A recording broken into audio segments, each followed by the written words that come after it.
So 2014 is the year of wearables, and most of the innovations we've seen so far this year have involved some kind of wearable technology. So we set out to identify new markets that Hexoskin could target with their current technology.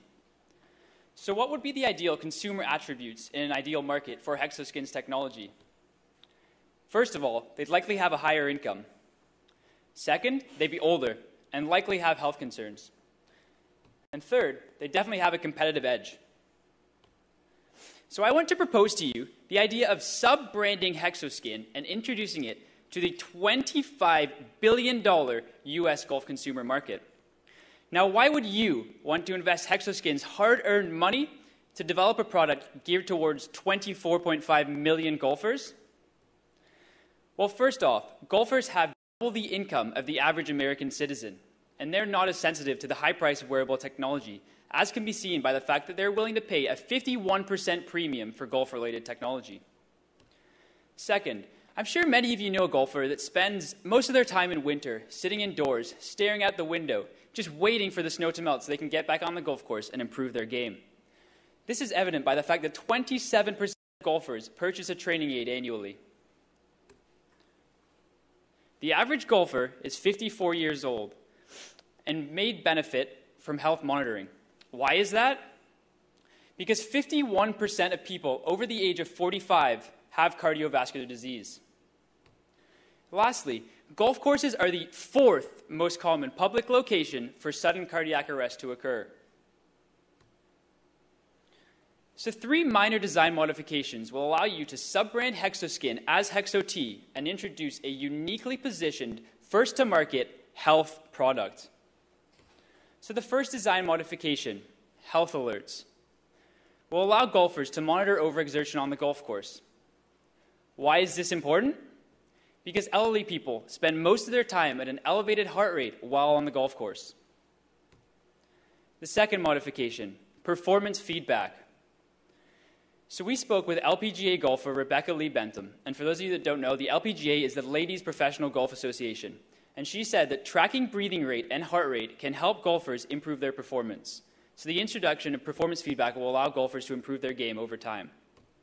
And the final modification, the introduction of golf GPS and scorecards into the app. We identified this as a need because 61% of golfers said they would be more likely to use Hexo-T if it could track course progression and score within the app. So although these design modifications will allow Hexoskin to penetrate a new market and strengthen its overall brand, the real take-home point is the significant returns that this can provide to your company. So during launch year, assuming a conservative market penetration, and assuming the fact that Hexo-T will gain 20% of its potential market share, this will provide you with revenues of just over $2 million in your launch year. Looking at a time frame of 2 years, this will provide you with an ROI of 14.7%, all for the cost of just $188,000. So the introduction of 3 minimal and low-cost design modifications for $188,000 will provide you with an ROI of 14.7% over 2 years. Taking advantage of this sub-branding opportunity will allow Hexo-T to be positioned as the only biometric shirt in the golf market that can simultaneously track your game, improve performance, and monitor your health. Thank you.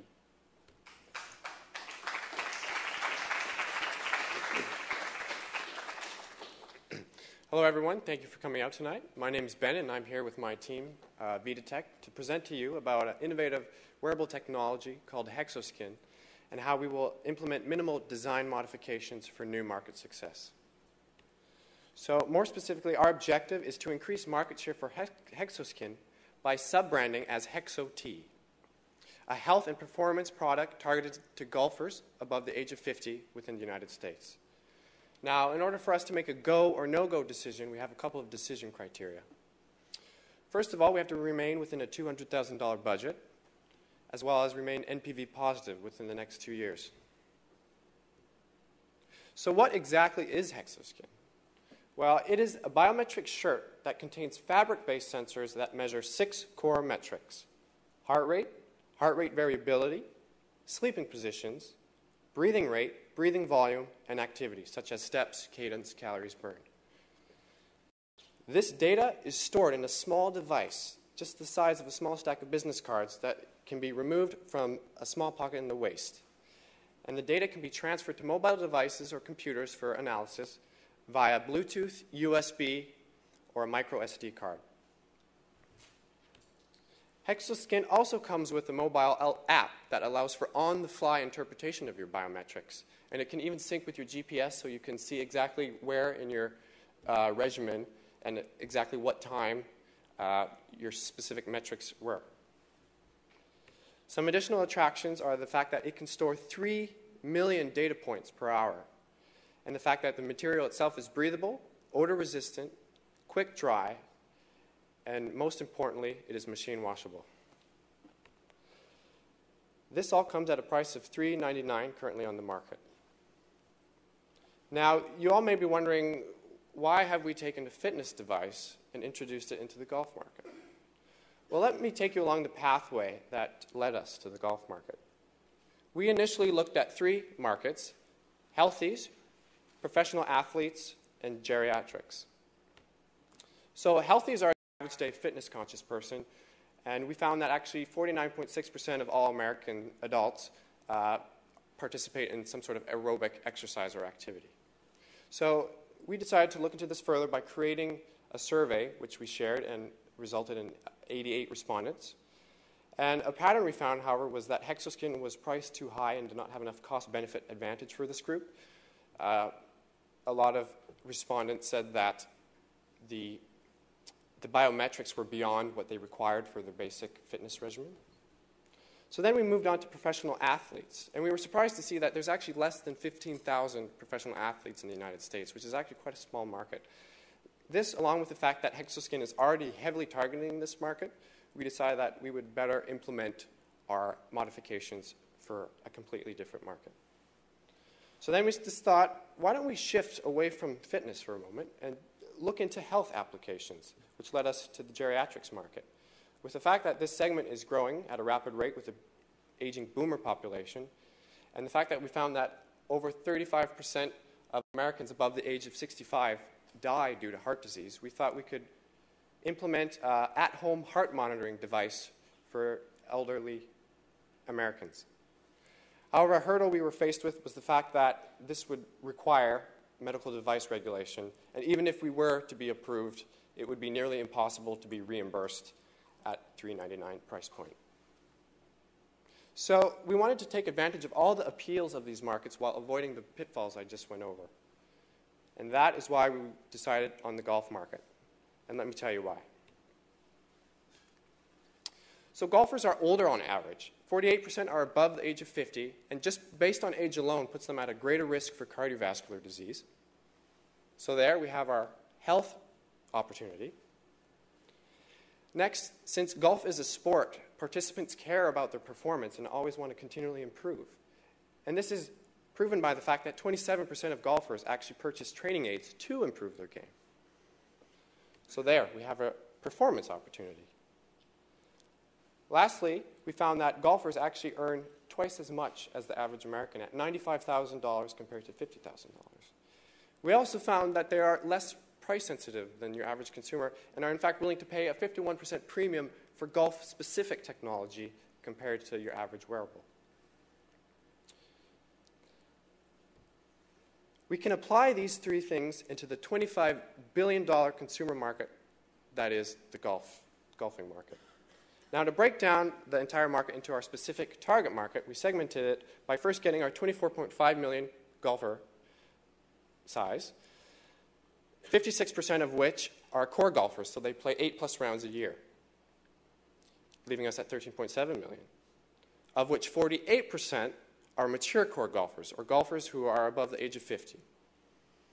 And of that, 13% of mature core golfers purchase training aids annually, which leaves us for a final target market size of 857,000 golfers within the United States. So now that you know why the golf market is so attractive, let me unveil to you Hexo-T, the sub-brand of Hexoskin that will address the following 3 needs: cardiovascular monitoring, performance feedback, and score navigation, score tracking and navigation. So throughout the presentation, we will address these three needs, provide the scientific validity behind these needs, and discuss our potential fixes or our design modifications that we would like to implement. And as you can see, each of these columns are color-coded to their specific needs. So, and you might notice that score navigation doesn't have scientific validity, as that is based strictly on consumer behavior. It's not a need that needs scientific, is not proven by scientific literature. So now let me walk you through those golfer needs and the scientific basis behind them. So in order to gauge interest in Hexo-T and look for feedback on people's needs, wants, and price sensitivity, we released a golfer-targeted survey that received 86 responses. Our first identified need was cardiovascular monitoring. 19% of our survey respondents over the age of 50 reportedly had heart issues. If you compare this number to the average incidence of cardiovascular disease in the American population, at 51% of individuals over 45, that number is even larger. Now, golfers have been stated numerous papers to be a population at risk for coronary artery disease. As well, lower fit patients with heart disease are recommended to monitor their exercise intensity on the golf course. When we did our survey, we also asked our over 50 respondents what their preferred physiological metrics would be for monitoring with a wearable, and they listed heart rate variability, blood pressure, and ECG in their top 5. So Hexo-T would fulfill all of these requirements in an app interface designed for easy use. Digging deeper into the science of this phenomenon, we found a 2006 study that analyzed the incidence of sudden cardiac arrest across the USA and Canada. Now, for those of you who might not be aware, sudden cardiac arrest is a condition in which the heart unexpectedly stops beating and stopping blood flow to the brain and other vital organs. It frequently leads to death if it isn't treated with an automated external defibrillator within minutes. So this study looked at 24 different types of public facilities, of which one was golf courses. 106 golf courses in total were analyzed, with a median of 4 AEDs, or automated external defibrillators, per facility, and a survival rate of 0.18 people per treatable cardiac arrest. From our analysis of this study, we learned that golf courses are the fourth most common public place for sudden cardiac arrest to occur, and that 65% of golfers at risk are over the age of 50. We also found a study that showed that the actual incidence of cardiac arrest was 1 per 64 golf courses annually. So for those of you who for those of you who are familiar with sudden cardiac arrest, you might know that it's quite hard to predict when it's going to happen. And that's true. However, for the majority of people who die of sudden cardiac arrest, they also have underlying heart issues, as you can see in this pie chart. Coronary heart disease, caused by plaque buildup in the arteries, is one of the major underlying causes of these events, occurring in up to 70% of victims. That is why monitoring vitals is a necessary part of staying healthy and active. So golfers with cardiovascular issues should know when they're overexerting themselves so they can take a step back and avoid the serious consequences of vigorous exercise. High-intensity exercise has been shown to trigger acute myocardial infarctions or heart attacks, as well as sudden cardiac arrest in susceptible individuals. As well, it has been reported within an hour of heart attacks in 4 to 10% of cases. That's not to say that exercising isn't a healthy activity. In fact, if you do it regularly, it can decrease your overall risk for acute coronary events. But there's got to be a happy medium, especially for people at risk. So some of you younger folks in the audience might be shaking your heads right now and asking yourselves, golf? How can golf be considered a vigorous activity? No way. Well, that might be true for young golfers who reach a high intensity of exercise only 6% of their time on the course. But for middle-aged and especially elderly golfers, this is not true. Here are the results of a study that assessed exercise intensity in different golfer cohorts. For the elderly golfers, they spent 70% of their time at a very high intensity of exercise, defined as 70% of their maximum heart rate. In middle-aged golfers, they were at 70% of their maximum heart rate, 30% of their time on the green. On the flip side, elderly golfers spent no time on the golf course in a light or very light exercise intensity, which here is defined as less than 50% of their maximum heart rate. It's not surprising that this is true, because age does influence your relative intensity of exertion completing a particular task. For example, a 30-year-old person going for a run experiencing an acute cardiac event might be the equivalent to a 70-year-old person experiencing the same event while walking. In terms of relative stress on your cardiac systems, age does play a huge factor. So to sum up, monitoring exercise intensity on the golf course can be useful for people to keep their heart issues in check.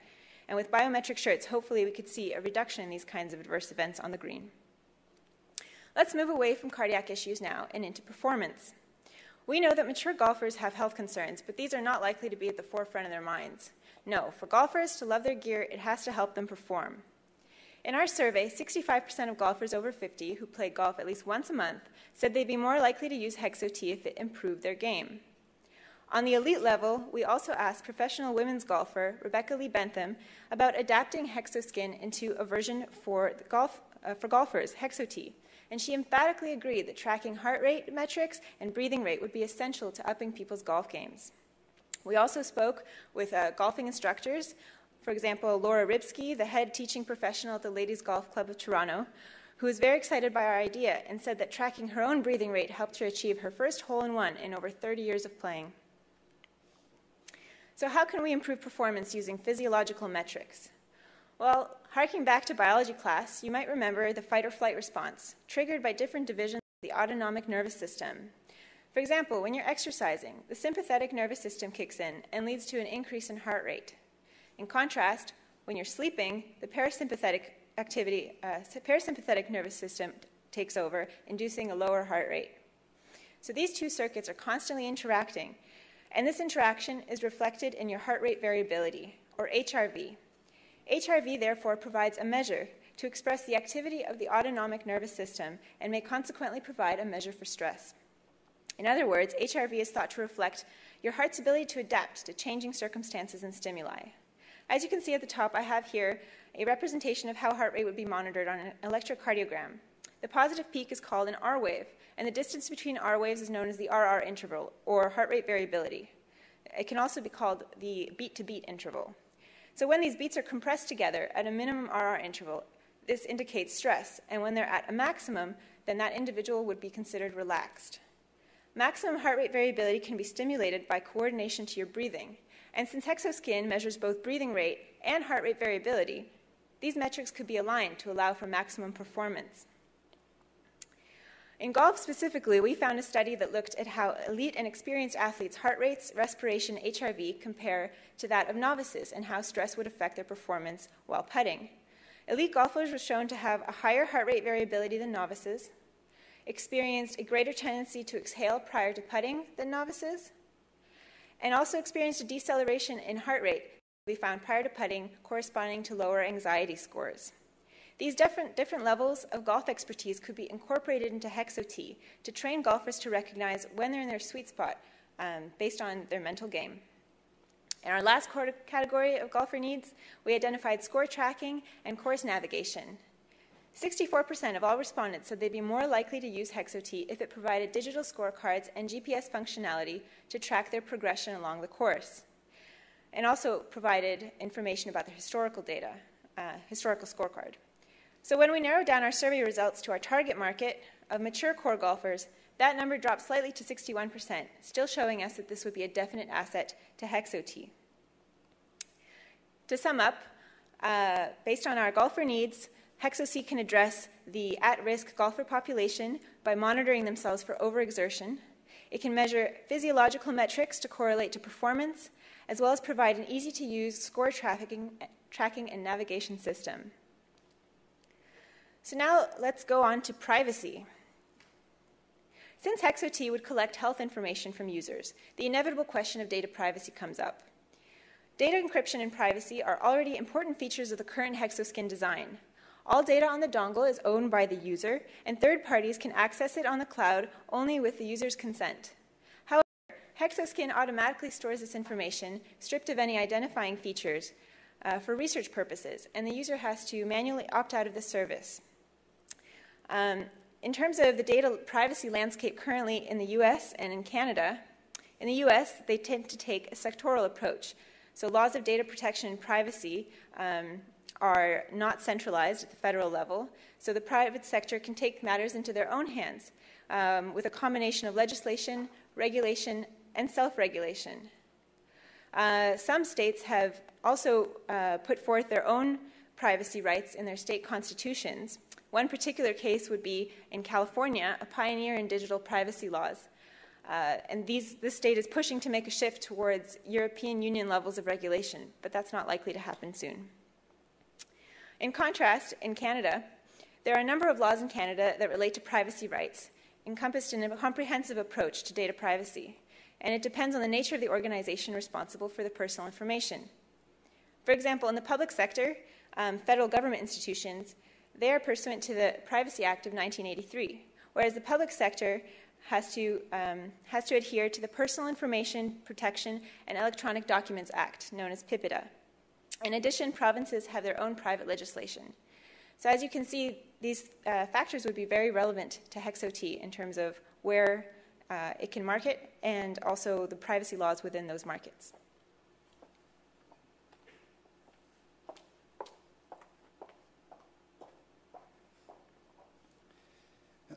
All right, so what I would like to talk to you about a little bit about now is this concept of regulation. And so the reason why I say I would like to talk to you a little bit about regulation is because really at its core, my section is all about claim strategy. So just to take a step back and reiterate, what we've done up until this point is we've established a need with respect to cardiovascular monitoring and performance feedback. And what we've essentially been able to do is we've also established the scientific validity behind these core needs. So the question we really wanted to do now, or the question we really wanted to answer now was, how do we position Hexo-T for market success? Do we go the route of a medical device, or do we continue to have the product marketed as a health product? So just by extension, some of the things we also wanted to be able to know were the implications of both scenarios in terms of our fix, the claims we'd be able to make, and how we'd be able to market Hexo-T in the position we choose, so either as a medical device or as a health product. So what I'm going to do now is I'm going to introduce to you two claims that we could make if Hexo-T was either a health product or a medical device. After introducing these claims, I'm going to walk you through the implications of each case. So with respect to our first claim, it's a medical device claim, and essentially it states, Hexo-T informs the individual of elevated levels of physical stress to reduce the risk of sudden cardiac arrest. And our second claim is a health product claim.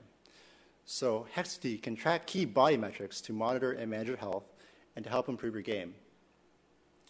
So just to get into the concept of what a medical device is, essentially a medical device is any product which is intended for use in the diagnosis, cure, treatment, mitigation, or prevention of a disease. So really the key to understanding what a medical device is to understand this concept of intended use. Essentially, in order for a product to be considered a medical device, it needs to be intended for a medical purpose. So just with respect to market implications, if we were to go ahead and go get approval for Hexo-T as a medical device, you could imagine that hypothetically what we could have done is that apart from the cardiorespiratory data that is collected by Hexo-T, you could have this data pushed forward to a healthcare nurse or a healthcare professional such as a doctor. And so essentially, while you're out on the golf course, this cardiovascular or cardiorespiratory data would be pushed to this healthcare professional. And essentially, the intent of doing this would be in order to prevent or mitigate the onset of a cardiovascular event, such as a heart attack. So essentially, it's this idea of having an intended use for a medical purpose, which is what would establish this product as a medical device. So just with respect to marketing advantages, if Hexo-T were to be marketed as a medical device, the scope of the customers that we could potentially market Hexo-T to would be dependent on the indications for use. So you could expect that depending on the indications for use, we could either have Hexo-T marketed to the very general healthy individuals, as well as very specifically to golfers with cardiovascular needs. However, if we were to look at the flip side, as a health product, Hexo-T could only be used in monitoring physical parameters, so such as heart rate, blood pressure, oxygen saturation. So because Hexo-T would be considered a health product in this case, it cannot be intended for a medical purpose. So with respect to marketing implications, we'd essentially be only to be able to market Hexo-T as a general health and wellness product. And so what this would imply is that instead of being able to market the product specifically to cardiovascular golfers, we would have to be cognizant of this fact and be able to market the product as a whole to the golfing population. So just in terms of this concept of specificity, when the FDA reviews a product, they essentially assess the level of risk associated with this product. So the more likely the more risk associated with the product, the more likely it will be considered a medical device. So to help determine the level of risk of a product, what the FDA does is they use this concept of specificity. So basically this concept of specificity, it's basically a range. So it ranges from very general, so the measurement of these physical parameters such as heart rate, blood pressure, or temperature, all the way to very specific claims about what a product can do. So a very specific claim, for example, if we were to look back at our concept look back at our claim for what a medical device would be for Hexoskin, Hexoskin informs the individual of elevated levels of physical stress to reduce the risk of sudden cardiac arrest. So in this claim, it's very specific to not only a clinical use, but a clinical outcome based on the use of this product. So because the claim is so specific, the FDA would say that this product has a high level of risk associated with it, and therefore it is more likely to be regulated as a medical device. So essentially, what I just want to highlight is that a lower specificity, therefore, makes it less likely that the product will be classified as a medical device by the FDA. So as you can see, in our health claim for Hexoskin as a health product, what we've got here is Hexoskin can track key body metrics to monitor and manage your health and to help improve your game. So not only do we cover the waterfront of general health, we also cover basically everything from lifestyle management to basically being able to monitor and track your key metrics, body metrics. So because we've stated such a broad scope for the use of our product, it would give Hexoskin a less likely indication, or less likely, it would look less likely in the eyes of the FDA as a medical device. So just in terms of time to market and costs associated with acquiring medical device approval, we would expect that if Hexoskin were to go ahead and acquire medical device status, that at least an FDA 510K submission package would have to be submitted. So review of this package takes approximately 5 months and costs approximately $2,500. However, as a health product, the time to market and costs are reduced because of the absence of these regulatory obligations. So just in terms of the key takeaways from the section, with regards to a health product, which we hope to position Hexoskin as, we would be able to have a quicker entry to market just because of the reduced regulatory obligations. However, what we would have to do as moving forward as a health product is be really cognizant about the intended use for Hexoskin. So just moving forward, we'd also have to be really cognizant about the fact that we would have to be able to target the product to the general market, the general golfer population, as opposed to very specifically to golfers with cardiovascular issues. And so without further ado, I'd just like to present our fix. So now that we've addressed the fact that Hexoskin will be positioned as a health product, here are the design modifications that we will make for market success of Hexoskin. We've addressed the need that is monitoring cardiovascular health, and we have scientifically validated this because we know that high-intensity exercise might lead to cardiovascular issues. For this, our fix provides health alerts to monitor overexertion. So what currently happens? A golfer overexerts themselves while walking down the golf course, and because of this, it may lead to a health consequence. So how do you fix this issue? Built into the app and the device that comes with the shirt will be notifications for the golfer when they're overexerting themselves. The device will provide an alert through the addition of a speaker, and the app will provide a notification suggesting the golfer to take a rest when they have reached a high level of exertion. Here we address the need for performance feedback. The golfer need is scientifically validated by comparing threshold activity between novice and elite golfers.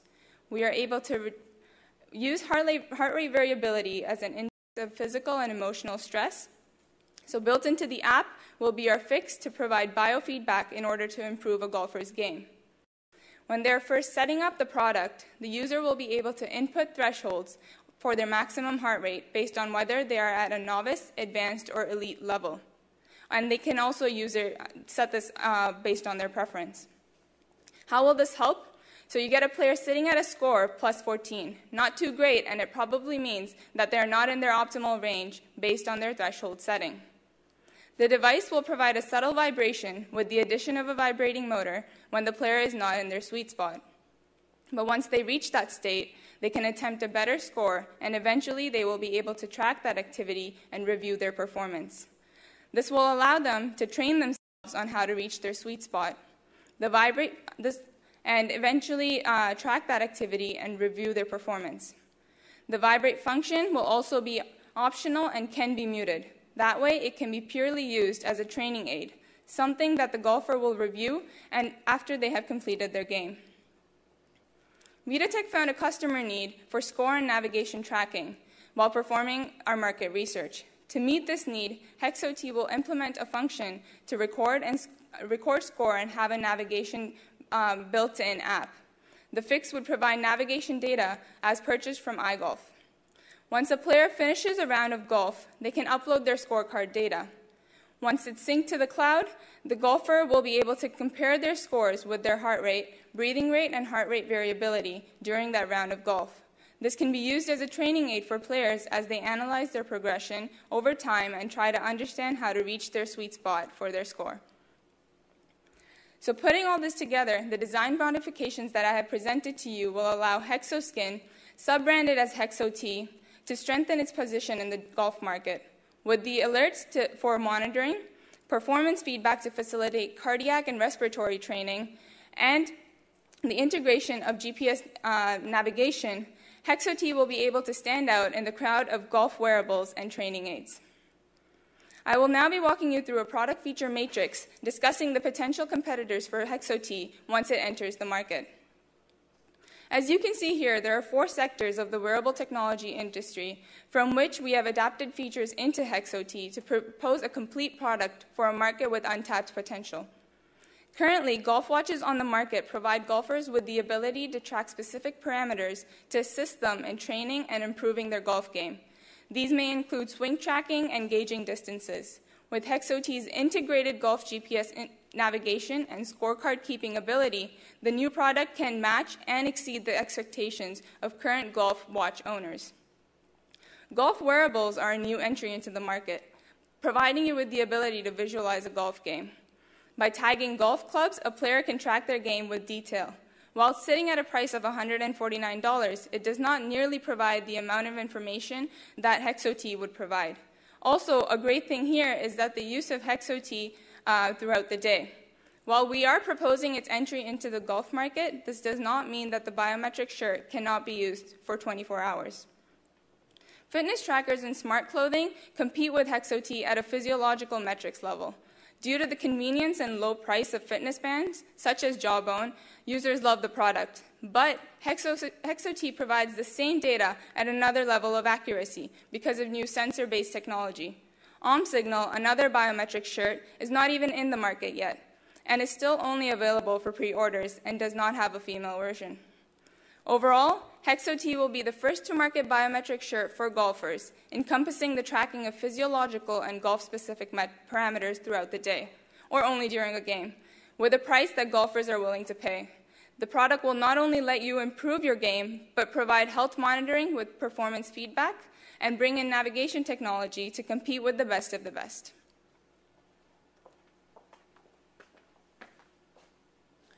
So now we've introduced our 3 fixes. How much is it going to cost?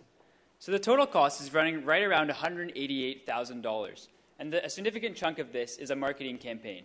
So breaking down that marketing campaign into a Google AdWords campaign, SEO development, which is search engine optimization, PGA show placement, so that's an annual show in California that highlights new equipment and technology in the golf industry, and the development of branded content to place on places like YouTube and Facebook. Additionally, iGolf costs are included in this $188,000, and the purchase of 20,000 vibrating motor units and 20,000 speaker units. So when we did our sales projections, we based them on several key statistics that I'm going to walk you through right now. So Ben's already alluded to these statistics that are on the screen right now, but I'm going to run through them one more time. So there's 24.5 million golfers in the United States. Of those golfers, 56% play 8 or more rounds per year. Of those core golfers, 48% are mature golfers, so over the age of 50. And then of those mature core golfers, 13% will purchase a training aid annually.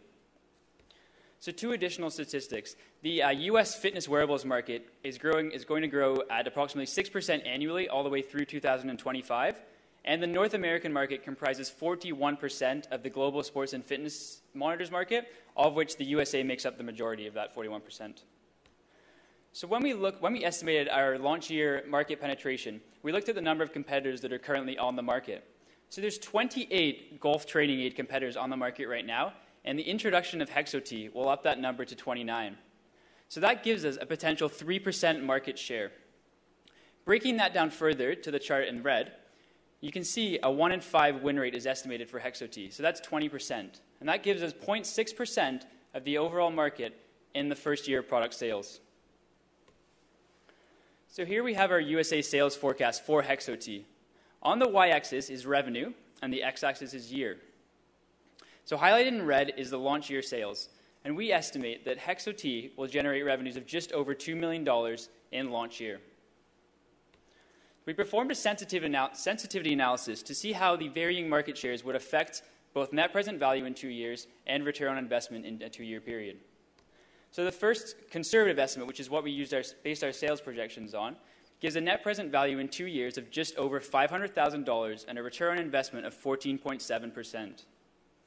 So here I have that pie chart again, just to show where the next market shares are going to come from. So we're going to have a best case, which is 1.2% and is double the conservative estimate, and then 2 worst case scenarios, which are less than the conservative 0.6%.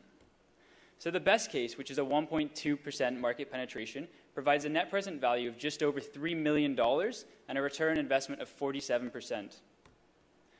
A bad case, which would show fairly weak adoption of the technology, still provides a positive 2-year net present value of just over $75,000 and a return on investment of 8.1%. And lastly, the worst case provides a negative net present value and a negative return on investment of negative 17.3%. So we've introduced 3 fixes to address the golfer needs: health alerts to monitor overexertion, biofeedback to improve performance, and GPS and scorecard built into the app. This is all while remaining net present value positive over a 2-year period and staying within a $200,000 budget. So we're happy to propose the sub-branding of Hexoskin as a health product in order to introduce the first-to-market biometric golf shirt that will simultaneously monitor health, improve performance, and track progression. Thank you.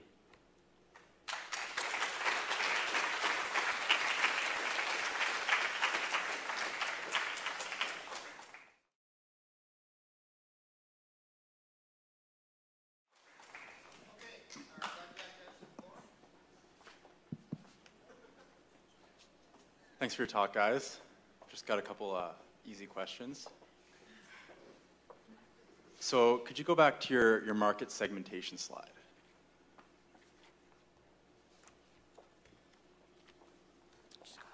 Right there. So in here you include a pretty good breakdown, but I was wondering if at all you looked at how many users of this product, or how many people in this market gap basically would be users of smartphone? As this seems like something that your product is heavily reliant upon. Yeah. Where is it? Survey?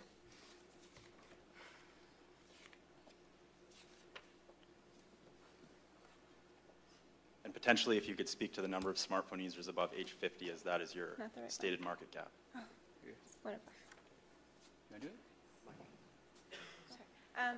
Yeah, so while we didn't find any statistics specifically pertaining to national averages for golf smartphone ownership, in our market research survey, we found that a large proportion of our survey respondents did have a smartphone at all ages, and when we narrowed it down to the above 50 who play 1 round a month, so our target population, this didn't change very much, so I think it was about 9%, or 19% who said no, they did not own, and yeah.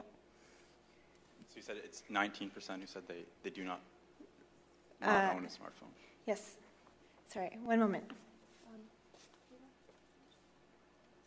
Yeah, So yeah, we found that it didn't change that much between all survey respondents of all ages and those above the age of 50.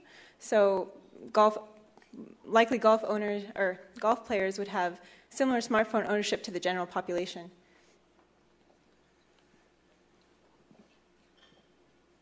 Good presentation, guys. I really like your slides. They're really nice. I just had a quick question. I know that right now, I believe you mentioned that the shirt is being marketed to pro athletes.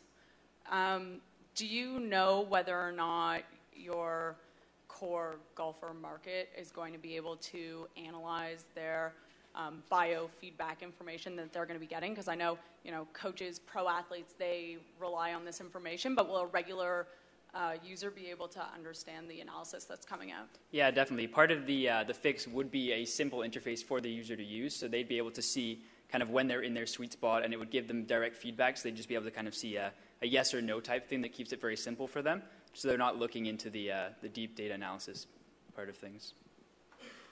Do you have any data to show on an amateur level that being in your sweet spot is really the problem with your golf game? Like, I understand that's a huge issue for professional players because they know what they're doing and it's a head game for them. But if your swing is screwed up, your swing is screwed up. Yes, 1 second. Do you want to talk about it? Yeah, I'll pull it up while you talk.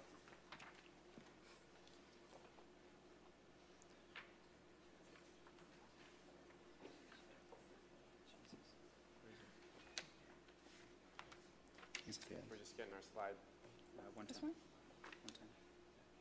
Let's go from there. Okay, let's just leave this Doing that one or that one? The other one.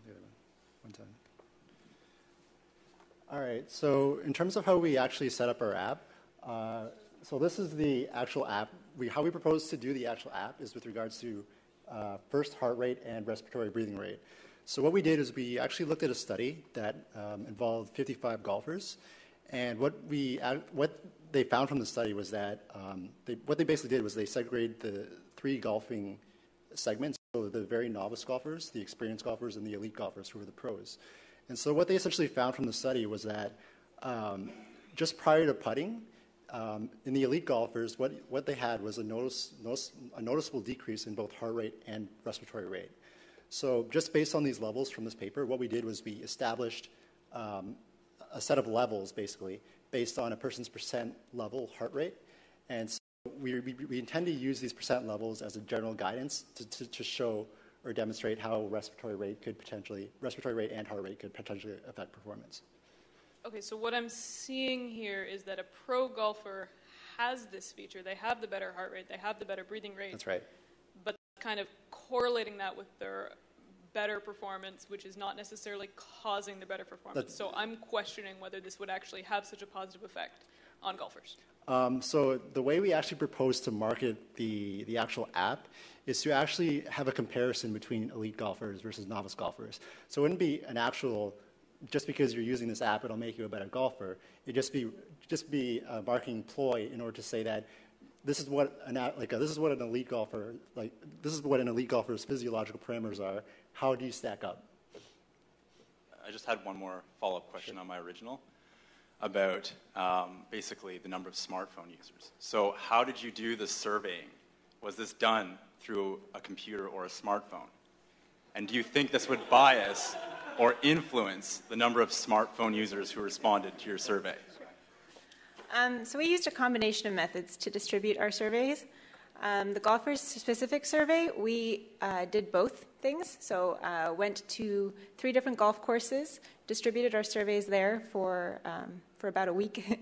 And then we also did an online survey for golfers to fill out as well there. We published on golf forums tweeted out our survey. So we got, I think it was a total of 86 responses. 86 responses in total. Of what? I don't know if we kept track. That wasn't, I don't think we kept track because we used Survey Gizmo to do so. Yeah. So, hi guys. I'd like to echo Joe's sentiment on your slides, actually. Yeah, really pretty. So I also have some questions about your market research. So you mentioned you went to a couple golf courses to do your market research, which I think is great. But just out of interest, were these Canadian golf courses? Pardon? Were these Canadian golf courses? Yeah. Were they? Yes. Yes. And you mentioned that the highest number of respondents was 86. And I also noticed that another point you made was that I think it was 65% of survey responders said they would buy a performance-improving device. But I noticed that the N was 31 on that figure. So my question is, with Canadian respondents, when you're targeting a US market, and with a market research survey sample size of between 31 to 86, is this representative of a target population in the US of 860,000 golfers? Well, just to clarify, our survey actually asked if their likelihood of use would increase, so it wasn't in pertaining to whether or not they would purchase it. Our N was 31 because it is, when you do put out a survey, you get a large respondent range in terms of age. So we think that the most important thing from our market research was the trends that we saw, less so the statistical significance of the results. So another trend that was mentioned in your results, which was quite a good one, was that I think it was 27% of people you surveyed or looked into mentioned they would purchase a training aid annually. Do you know what percentage of this 27 are currently using wearable health training aids, or are they talking about other training aids in golf? No, just to clarify, that wasn't from the survey. That's from the National Golf Foundation in the States, so that's probably more representative of the population there. But no, there's no breakdown in terms of what they're actually using.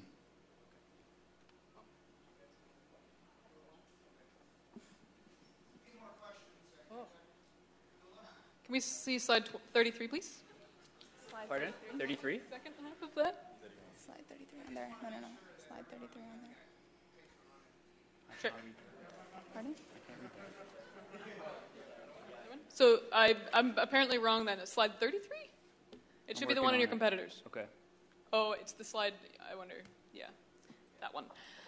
So I have a lot of questions about this, but the first one is related to the OM Signal shirt. I see there that you have 357, but looking at their website, that's 357 for 4 shirts, and Hexotees is 400 for 1 shirt and the associated kit.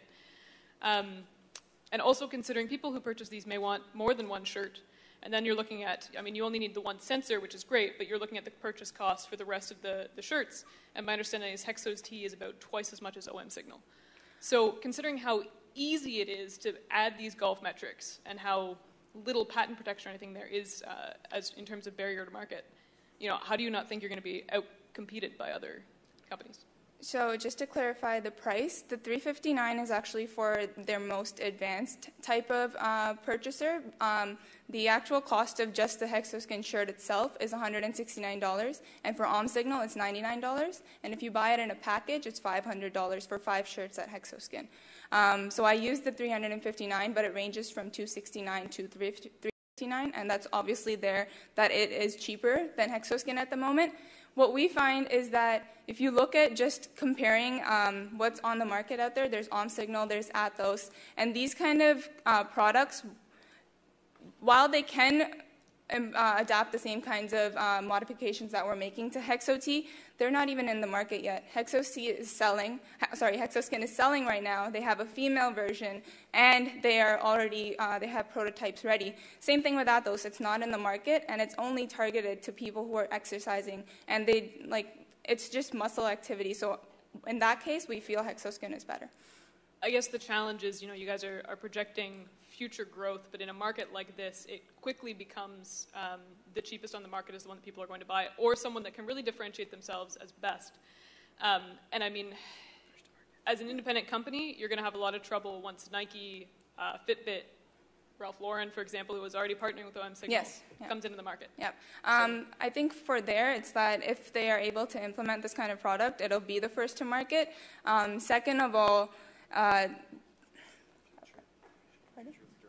well, there's a future, but I'm crap.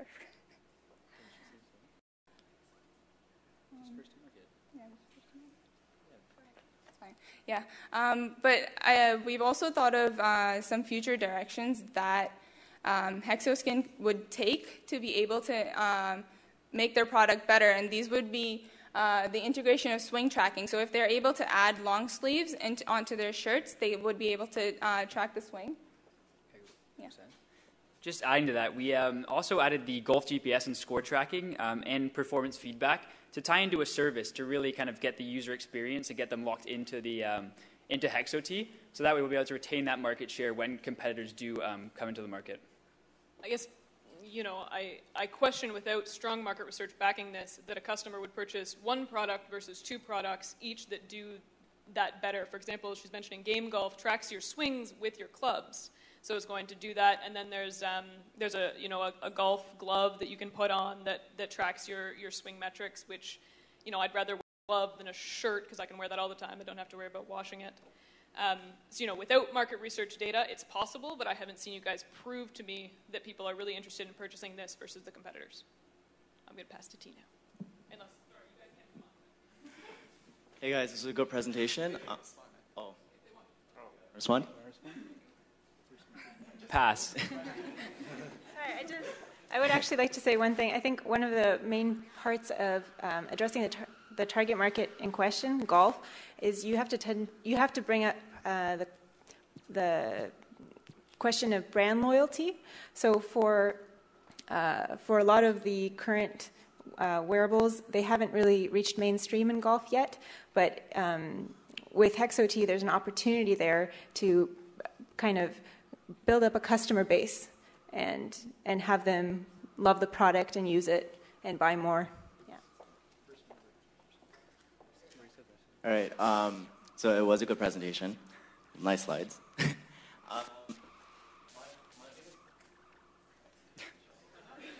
Well, yeah. My biggest concern, though.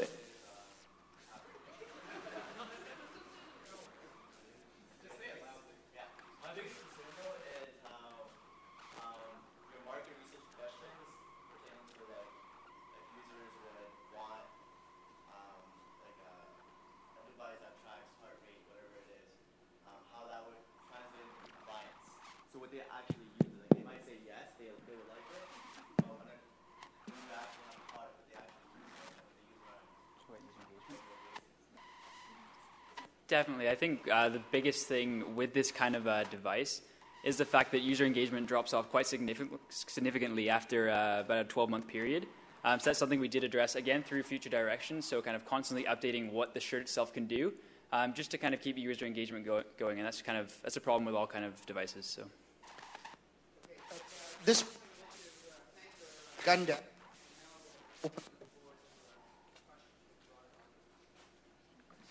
Should I tell them to come down here?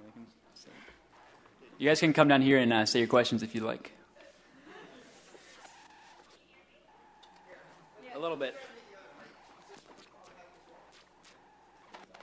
It goes on and off. Okay. Guys, can you paraphrase the question that's posed to you? Because it's not sure. Yep. Right?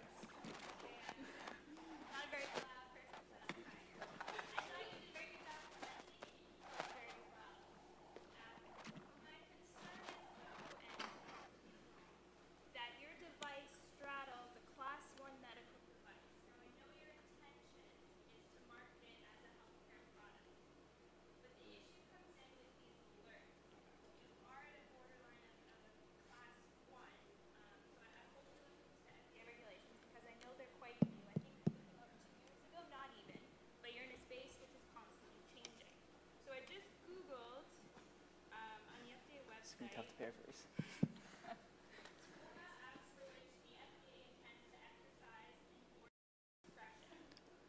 Thank you. helps patients or users self-manage their disease or condition without providing specific treatment suggestions. So if it provided a specific treatment suggestion, you'd be in a class 2 zone, in which you're not. But tell me, what about your fix keeps it as a healthcare product and not as a class 1? I understand the claim, that I understand, but is there anything you can speak to that ensures you're not a class 1 medical device at this time until the regulations further change?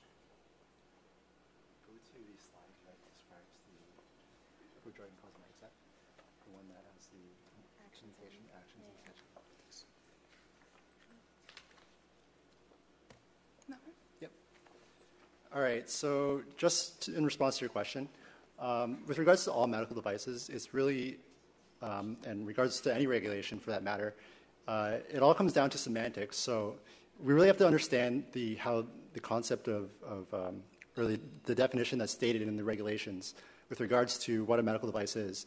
So it's basically based on 2 parts. So one is the actual intent about how a manufacturer intends to use a device, or intends for the consumers to use the device. And essentially that is probably I would say one of the most fundamental parts about what constitutes whether an app can be considered an app for healthcare versus an app that is specifically a medical device. So in order to basically break it down, intent is basically established based on evidence. So the 2 strongest forms of evidence that you can use are communication, so any form of communication about, with regards to labeling claims, advertising matter, or oral and written statements about how the device is intended to be used, as well as actions. So actions are with respect to the actions of how a manufacturer is able to go about, or how the manufacturer goes about advertising the product. So for example, if I have a health product and I state its general use is for the general wellness of the population, for example.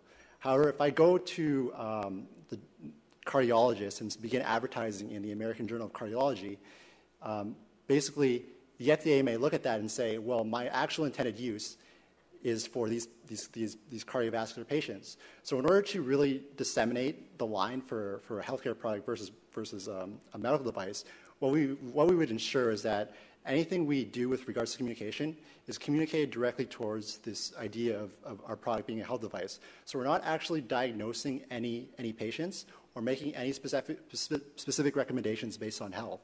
What it would be done is we would basically have these performance notifications based on heart rate and respiratory rate, and that would be really the extent of what we would propose to do. Okay, I understand that, but the decision of whether or not you are class 1 might not be yours as a company to make. That's right. That's right. I understand that. So just in terms of being able to mitigate what would be seen as a medical device in the eyes of the FDA, we would sort of implement these sort of risk strategies in order to communicate our intended use as a health product versus a medical device. That's really the best that I can speak to that. No, fair enough. Thank you.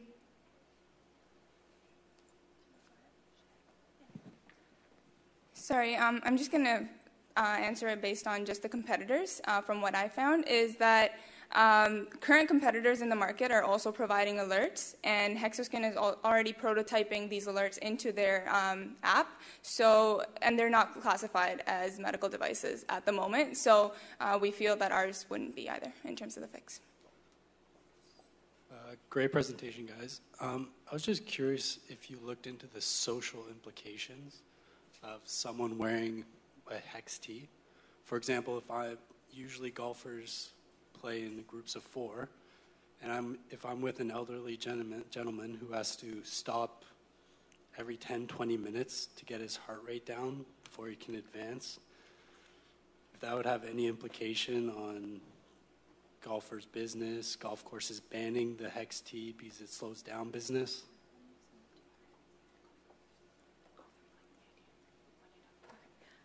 Sure. So when we were doing market research and speaking to people at golf courses and golf professionals, they seemed to express enthusiasm for the product. They didn't seem to find it intrusive, especially with other golf wearables being available now as well.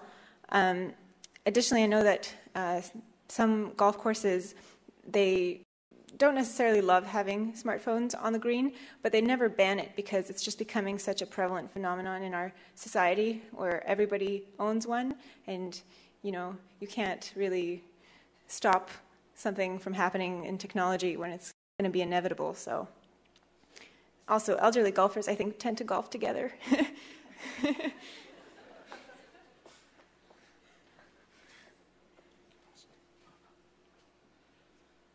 Hi, thank you for your presentation. So pricing, you mentioned that the starter kit is $399, and it seems that from your competitor chart that you intend to charge the same price for Hexo-T. So why is that the case, and why not lowering it closer to your competitors or increasing it to since you're targeting a relatively affluent target group?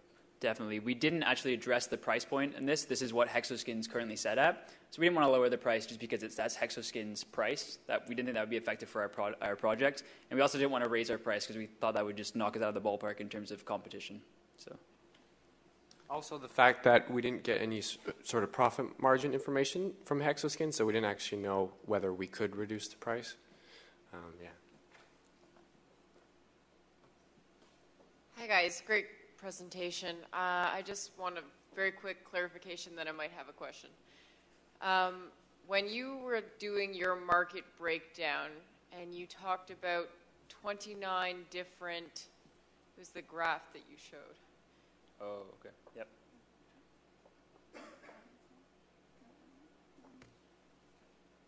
Okay, yeah. So 29 current training aids.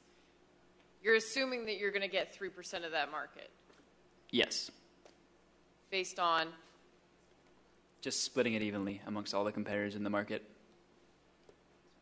So you're assuming that that just because all of these the companies in this area are all private, a lot of them are pre-revenue stage, so there's no information in terms of how much revenue they're bringing in, other than the big players like Fitbit, Jawbone, and Nike, and they're not players in the golf training aids market. Okay, that just seems like there's not a lot of sort of research behind that, right? I think that you really needed to break that down just a little bit more to really give details on why you'd earn that 3%. And I know you went into your best case and worst case, and that definitely makes sense to me. I think that 3%, you may not have that in the first year. No, definitely. The 3% is just potential. So we based the potential on 3% and then went with a 1 in 5 win rate within that 3%, so 0.6% overall. So we thought 3% was too high for a launch year. I agree with you. Oh, okay. Thank you. Let's stay on this slide. So your potential share, that's the 800,000 golfers over the age of 50 who buy a golf aid annually, right? Yeah, 13% of golfers, yeah. Okay, but how many of those golfers who buy an aid annually have a willingness to pay of $400 on their aid? Because you're assuming that they would buy a golf aid regardless of how much it costs. Yeah, we don't have a breakdown in terms of how much they're willing to pay for a training aid, but the average golfer spends $2,776 on their game annually. Is quite a lot of money to spend on their game. Okay, but you don't know how much that would go to the aid, though? No, no breakdown on that.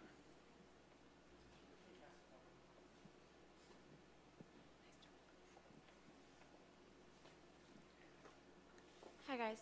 I just have a question about your marketing campaign. Correct me if I'm wrong, but you are intending to use mostly online media to target your customers. And I wanted to echo Jordan's concern that these are people who might not be quite as savvy with the internet.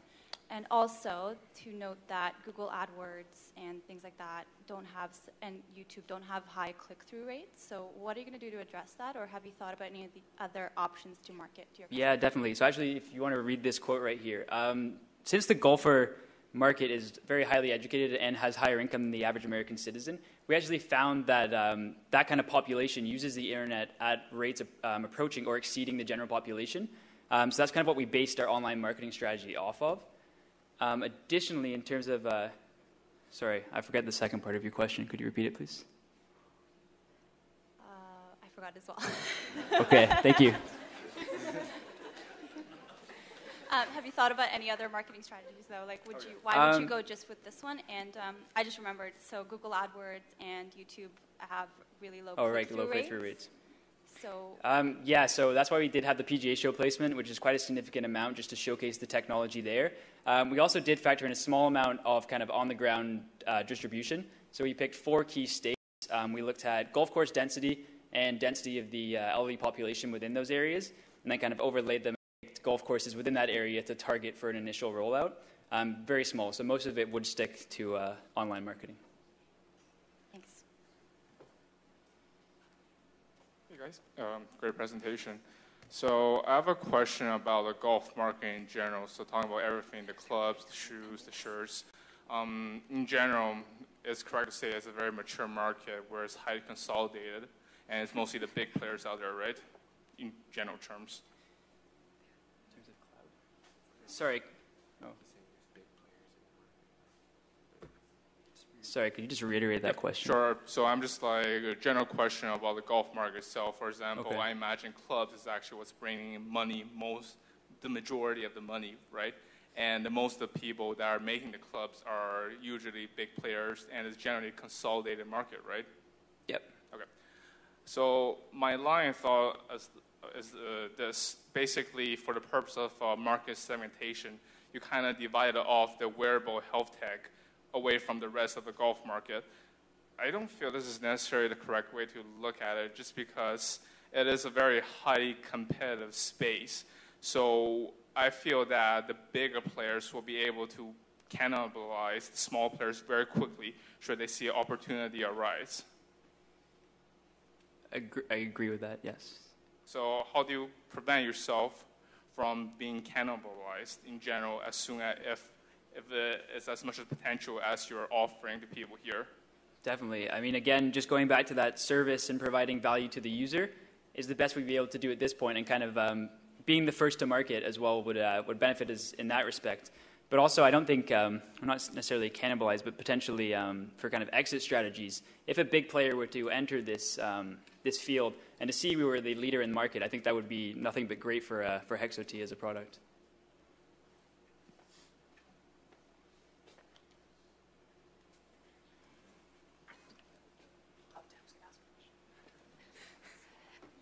It's a very good presentation, guys.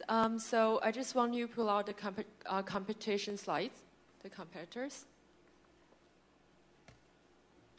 So I just wondering the smart clothing compared with Hexo-T's in terms of the wearabilities. So do you guys plan to reinvent your Hexo-T's to be more fit for the golfers? Or you just adopt the regular ones? So for our modifications, we did not include any physical changes to the shirt itself, but we have thought of that because we are targeting, in terms of just where the need is, an older demographic. We were thinking of installing a zipper onto the Hexo-T just for ease, so if someone's not as flexible as like a younger golfer. But we felt that an addition of a zipper or any other physical changes to the shirt would cost too much, and since we didn't have profit margins, we didn't want to go down that route. Thank you. Just to add to that, we also were thinking, and speaking with golfers themselves, they said that they would prefer maybe color changes so that it wouldn't be visible under their other gear. So that would definitely be an option, which we think maybe Hexoskin might have already thought of. So, yeah. Do they aware of like smart clothing had any like a different like features compared with Hexo-T's, or do you have aware of the smart clothes? Sorry, could you? So basically, the competitors have the similar material. Yeah, they're all made of the same breathable material. It's just the way that they use the sensors in the shirt itself is how they measure different metrics. Okay, thank you.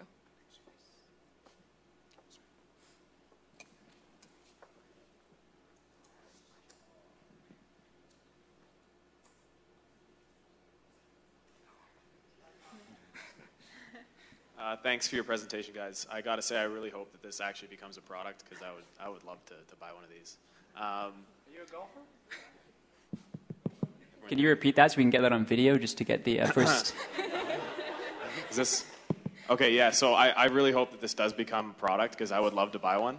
I also definitely appreciate the conservative estimates you guys had on the market because the golfing population is all too willing to spend money on technology that's promised to improve their game. This is still working, right? Okay, so my main question is, you mentioned quickly a little while ago about brand loyalty. So in terms of a marketing or distribution strategy, I was wondering if you guys thought of or did any research on if you guys partnered with a company already in the golf industry, like Callaway or TaylorMade, and using their name to help enter the market, like with a partnership.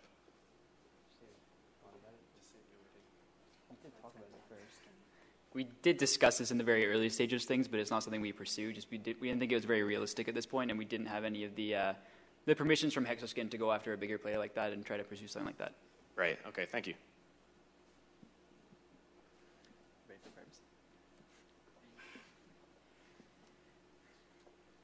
Just one general question, guys, before I wrap up, and then I'll make an editorial comment. Can you go to your 3 fixes, quote unquote? You've got them summarized in one of your slides. Just you can hop to one of those slides. I struggle. I'll be honest. I kind of struggle with this depiction. So the summary of the 3 modifications: performance feedback, cardiac and respiratory training, and biofeedback. I sort of visualize this a little bit differently in the way you've talked about the benefit. You talk about a performance benefit, which you have there, and then, and then the other benefit is what? To provide assurance for people who are concerned about possible cardiac problems on the golf course? Yeah, just overexertion in general, but that would obviously factor into it. All right. So now I'm not a marketing guy, but do you see a possibility, though, there's an incompatibility between those 2 different product features? Definitely. That's something in terms of branding. If you're seen as the guy wearing a golf shirt to improve your performance, staying next to the guy who's using a golf shirt to stop himself from having a heart attack definitely could be a potential issue, which is why we kind of want to target the sub-brand and not stick with Hexoskin, just because that could affect their overall image as a brand. Well, I appreciate you going with the sub-brand, but you're still talking about performance, but you're also talking about cardiac, right? Cardiac problems, and providing some feedback on that in terms of exertion. Well, a major part of the golfing market is the fact that it is an older market in general who might have these kind of concerns in addition to their performance concerns. I appreciate that, but what I'm suggesting is that those 2 concerns are incompatible within the same brand. It's kind of like marketing Mercedes as a high-performance car that's also the cheapest on the market. Those are 2 incompatible notions within branding. I'm not saying categorically that what you're talking about here is incompatible, but I'm suggesting there may be a risk. It would require more market research that would go beyond what you guys had time to do. But, because if this is a competitive game and people want to use these as aids to drive performance, it may be a disincentive for them to use these aids if it's also seen to be a signal for health issues. Well, I think that golfers who know that they have these kinds of heart issues would probably like the fact that a brand recognizes that they have performance needs as well. But in order to, so that's kind of what we're offering them, a combination of both performance and cardiovascular monitoring that they could do for themselves. Additionally, we could branch out to maybe a younger generation of golfers or professional athletes who tend to be younger as well from the performance aspect. So this kind of gives us an entry into the market of golf as a whole through this target population of mature core golfers. Okay. Yeah. But yes, it definitely would be something to look into further and possibly do more market research to figure out maybe just to take one of the approaches or to stick with both. Okay. And in terms of editorializing, I think we got off to, there were good questions here. I'd like to see our junior students ask a few more questions. But our opening question was on regulatory. And so the FDA provided their final, quote-unquote, final draft guidance on what is a medical app in 2013. And Andreen has just uncovered a few other guidance documents which have indicated further changes to this. And so the situation continues to evolve and become less clear, not more clear, less clear. So that's one editorial comment. The other editorial comment, which I think represents something of a potential opportunity for students in this program, is that as I've circulated through the GTA, one of the things I've really noticed is that in general, startup companies here are terrified of medical. They just see it as all or nothing. You're either a health product or you are a class 3 device. They don't understand really there's a continuum here. So in the eventuality that maybe this would be a class 1 device, that's okay. Those filing requirements and those fees are pretty easy to meet, especially in Canada. So I think that's another opportunity here. I think a lot of the entrepreneurs, a lot of the startup companies in this segment are just categorically terrified of medical. And they don't realize what you realize is that that continuum exists and that it's stratified, and you can play within that phase 1 space if that's what it's going to come to. I'd like to thank our team for their presentation.